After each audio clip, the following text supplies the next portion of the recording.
दोस्तों, आज की बड़ी खबर कोरोना वायरस के हवा से फैलने के दावे से संबंधित है। प्राप्त जानकारी के मुताबिक अमेरिका के न्यूयॉर्क टाइम्स अखबार में छपी खबर के अनुसार दुनिया के 32 देशों के 239 वैज्ञानिकों ने रिसर्च के बाद यह दावा किया है कि कोरोना वायरस हवा में भी मौजूद रह सकता है और हवा से भी संक्रमण फैलना संभव है। ऐसे में यह खबर सभी के लिए चिंता का विषय हो सकती है। अहम बात यह है कि इस दावे से पूर्व दिल्ली स्थित गंगाराम हॉस्पिटल के डॉक्टर परमेश्वर अरोड़ा ने इस बात से आगाह किया था कि कोरोना संक्रमण हवा से भी फैल सकता है। तो सुनिए भारतीय डॉक्टर परमेश्वर अरोड़ा का वायरल वीडियो। कोरोना महामारी हम देख रहे हैं, स्थिति बद से बदतर होती चली जा रही है।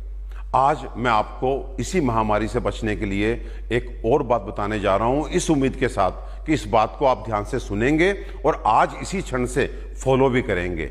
और ये जो बातें मैं आपको बताता हूं, ये मैं अपने क्लिनिकल एक्सपीरियंस से बताता हूं, अपने एनालिसिस से बताता हूं। ये सुबह 7 से 9 जो मैं आपको जगाने के लिए सड़कों पे उतरता हूं, उसके बाद सुबह 9 से शाम 5 बजे तक हम कोरोना के पेशेंट्स देख रहे हैं, कोरोना के suspected patients as well as corona के कंफर्म्ड पेशेंट, और उनको भगवान की दया से अच्छे से ट्रीटमेंट कर रहे हैं। और आज जो बात मैं आपसे शेयर करना चाहता हूं वो ये कि आज ये वायरस हमारे एयर में फैल चुका है, क्योंकि 80% लोग ऐसे हैं जो नहीं जानते कि वो कोरोना पॉजिटिव हैं, उनको सिम्टम नहीं है, लेकिन वो कोरोना के पोटेंशियल एक तरह से कैरियर्स हैं। वो बिना मास्क लगाए सड़क पे घूम रहे हैं और उनके मुंह से निकले हुए वायरस के छोटे छोटे पार्टिकल वो एरोसोल के रूप में हमारे एयर में हैं। तो इसलिए अगर इस अज्ञात शत्रु से आपने बचना है तो आज आपका भगवान आपके मंदिर में मास्क के रूप में प्रतिष्ठित होना चाहिए, और जब आप घर से बाहर जाएं तो वो भगवान जो है आपके ऊपर सुरक्षा कवच के रूप में लग जाना चाहिए, और ये तभी उतरना चाहिए जब आप घर में वापस आ जाएं। ध्यान रखिए, मैं फिर रिपीट करना चाहता हूं, यदि आप बाहर गए और इस एयर में वायरस के पार्टिकल्स हैं, वायरस के कण हैं, वो वायरस है और आपने मास्क लगाया हुआ है तो आपकी 90% तक सुरक्षा हो सकती है। लेकिन यदि आपने मास्क नहीं लगाया तो आप बहुत बड़े रिस्क में होंगे। तो बाहर चाहे आप किसी काम से जाएं, जरूरी काम से जाएं या सुबह घूमने के लिए जाएं, और आपको कोई आदमी नजर ना आए, तब भी आपको अपने मास्क को नहीं हटाना है। इस समय हमारा भगवान ये कपड़े का छोटा सा टुकड़ा जिसको हम मास्क बोलते हैं वो है, उस पर पूरी श्रद्धा रखिए और अनुशासन से उसको अपने से चिपकाए रखिए। अगर आपने इसके साथ जरा सी भी असावधानी की या इसको लगाने में जरा सा भी आपने आलस दिखाया तो आपको बहुत बड़ा भुगतान भुगतना पड़ेगा। एक बात और कहना चाहता हूं कि कुछ तो कुतर्क चलते हैं कि वायरस का साइज ये है, मास्क का साइज ये है, तो ये रोक नहीं पाएगा। तो इन सब कुतर्कों में आपने नहीं जाना। वायरस अकेले ट्रैवल नहीं करता, वो एक तरह से ड्रॉपलेट की फॉर्म में होता है। अगर आपने मास्क लगाया हुआ है तो वो आपके मास्क के थ्रू अंदर नहीं प्रवेश कर सकता, इसकी बहुत अधिक संभावना है।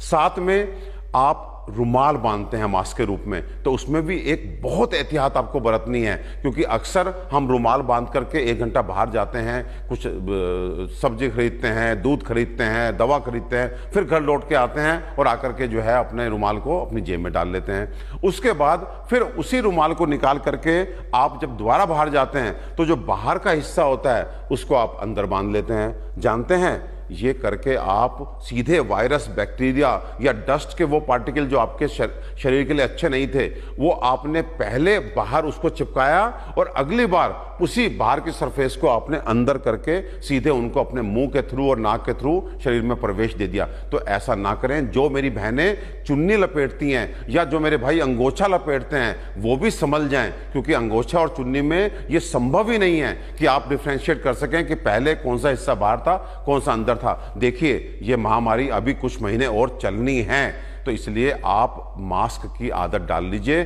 चाहे वो मास्क कपड़े का क्यों ना हो, लेकिन बहुत ही सावधानी से, बड़े अनुशासन से मास्क का प्रयोग शुरू कर दीजिए।